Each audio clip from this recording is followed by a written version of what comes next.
राजा परीक्षित की मृत्यु का एक दिन शेष था, पर राजा का शोक और मृत्यु का भय कम नहीं हुआ तो शुकदेव ने राजा को एक कथा सुनाई। एक राजा जंगल में शिकार खेलने गया और रास्ता भटक गया।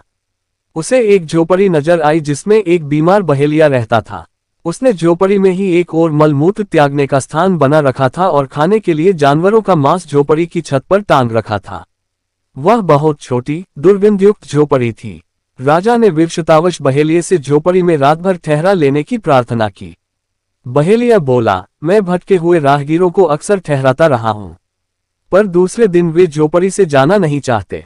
मैं अब इस झंझट में नहीं पड़ना चाहता, इसलिए आपको नहीं ठहरा सकता।